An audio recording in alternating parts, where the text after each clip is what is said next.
Hello friends, C plus plus language सीखने की series में आज हम देख रहे हैं लेक्चर 12 का पार्ट 2, जिसमें हम देख रहे हैं friend function in C plus plus. हमने लास्ट लेक्चर में देखा था कि फ्रेंड फंक्शन क्या होता है, इसको किस तरीके से डिक्लेयर किया जाता है, किस तरह से डिफाइन किया जाता है।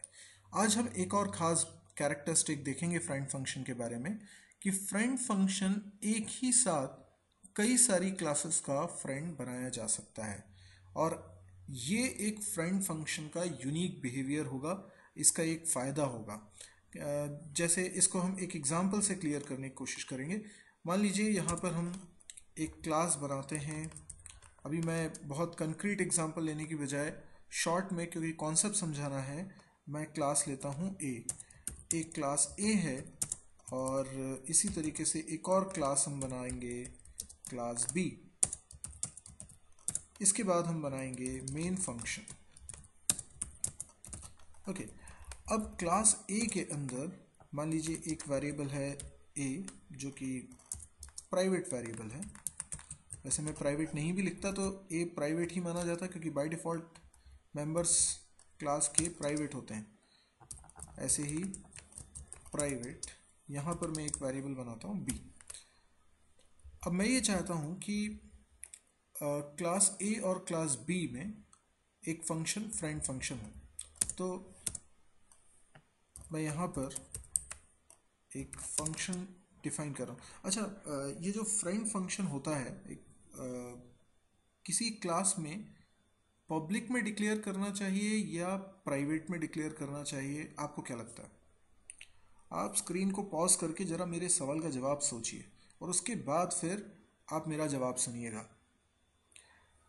यस, आपने काफ़ी सोचा होगा। फ्रेंड फंक्शन को आप चाहे पब्लिक में डिक्लेयर करें या प्राइवेट में डिक्लेयर करें, इससे कोई फ़र्क नहीं पड़ता, क्योंकि ये मेंबर फंक्शन नहीं है। जब ये मेंबर फंक्शन नहीं है तो प्राइवेट, प्रोटेक्टेड, पब्लिक ऐसा लिखने का कोई असर नहीं होगा। तो आप फ्रेंड फंक्शन को कहीं पे भी डिक्लेयर करिए क्लास के अंदर, इससे कोई भी फ़र्क नहीं पड़ेगा। फिलहाल मैं इसे पब्लिक में डिक्लेयर कर रहा हूँ, पर आप प्राइवेट में भी कर सकते हैं।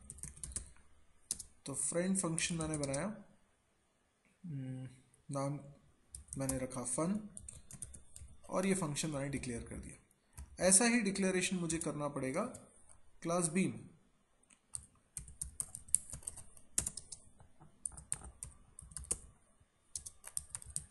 लेकिन हमने पिछली लेक्चर में ये बात समझी थी कि अगर इसमें कोई आर्गुमेंट पास नहीं करेंगे तो ये उतना मीनिंगफुल नहीं रहेगा, क्योंकि इस फंक्शन को कॉल करने के लिए कोई कॉलर ऑब्जेक्ट तो होगा नहीं। जब कॉलर ऑब्जेक्ट नहीं होगा तो वो डायरेक्टली मेंबर वेरिएबल्स को एक्सेस कर नहीं पाएंगे उन क्लासेस के जिन क्लासेस के ये फ्रेंड है। मतलब ये फन फंक्शन स्मॉल ए और स्मॉल बी को एक्सेस नहीं कर पाएगा डायरेक्टली, तो मुझे ऑब्जेक्ट पास करना पड़ेगा। तो मैं क्या करता हूँ, इसके अंदर ए टाइप का और बी टाइप का ऑब्जेक्ट पास करूँगा। तो मैंने ए और बी तो क्लास के नाम है, तो ये डिक्लेरेशन में तो सिर्फ हम डेटा टाइप का नाम लिखते हैं। Okay, CLR SCR। अभी मैं इस फ्रेंड फंक्शन को बाहर डिफाइन करता हूँ। मैंने लिखा void fun, ए टाइप का एक ऑब्जेक्ट बना लेता हूँ O1, बी टाइप का एक ऑब्जेक्ट बना लेता हूँ O2। अब मान लीजिए मैं कोई कैलकुलेशन कराता हूँ और दोनों का सम कराता हूँ, ए और बी का सम, है ना। तो मैं प्रिंट कराता हूँ सी आउट सम इज और O1 dot A plus O2 dot B. आप देख रहे हैं ये एक ऐसा फ्रेंड फंक्शन है जो एक साथ दोनों क्लासेस के प्राइवेट मेंबर्स को एक ही ऑपरेशन में यूज़ कर रहा है। तो कई बार अगर ऐसी सिचुएशन आती है कि आप एक से ज़्यादा क्लासेस के प्राइवेट डेटा को एक साथ एक्सेस करना चाहते हैं, तो ये काम केवल फ्रेंड फंक्शन कर सकता है। आप सोच के देखिए, कोई भी प्राइवेट वेरिएबल को क्लास का मेंबर फंक्शन यूज़ कर सकता है, लेकिन वो मेंबर फंक्शन दूसरी क्लासेस के मेंबर्स को एक्सेस नहीं कर पाएगा।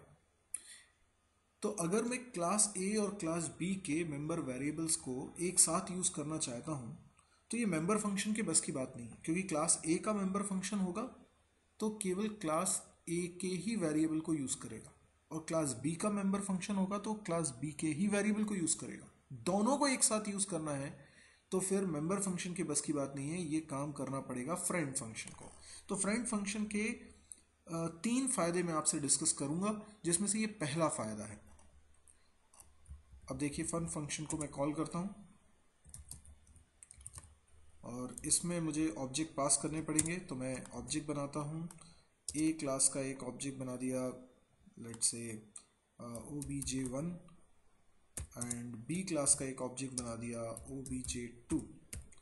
तो मैं यहाँ से पास करूँगा obj1 obj2 and gate ch, और ये फंक्शन एंड हो गया। अभी देखते हैं कि इसमें कोई एरर आ रही है क्या।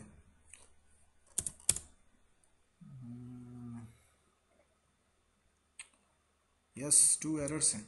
एरर क्या है, वो बोल रहा है कि पैरेंथेसिस नहीं लगा है। पैरेंथेसिस तो ऑब्वियसली लगा हुआ है, तो फिर वो एरर क्यों दे रहा है। एक बार फिर आप एरर मैसेज को जरा गौर से देखिएगा। A is not accessible and O1 is never used, ये तो वार्निंग है, ब्रैकेट एक्सपेक्टेड है।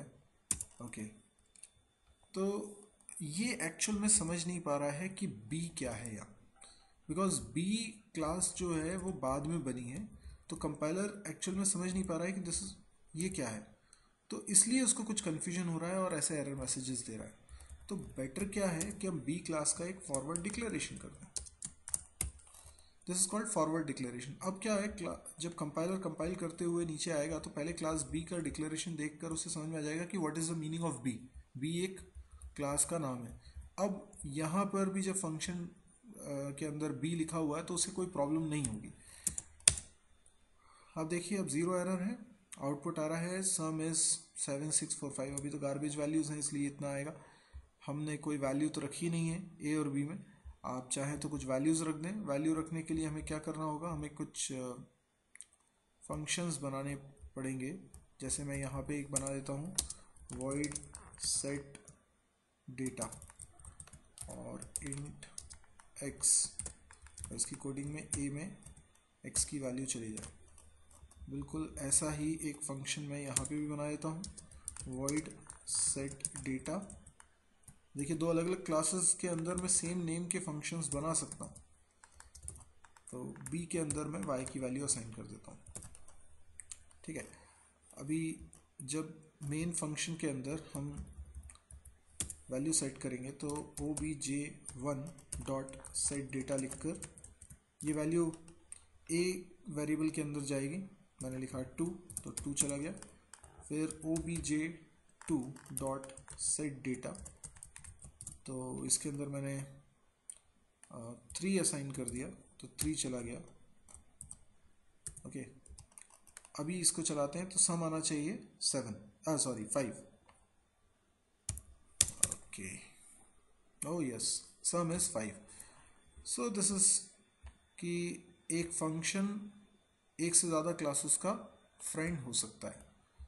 तो आप देखिए पूरा प्रोग्राम, इसमें हमने 2 क्लासेस बनाई, दोनों क्लासेस के अंदर फ्रेंड फंक्शन डिक्लेयर किया। वही सेम फंक्शन एक ही बार डिफाइन करना होगा, वो डिक्लेयर हर उस क्लास में किया जा सकता है जिस क्लास का उसे फ्रेंड बनाना है।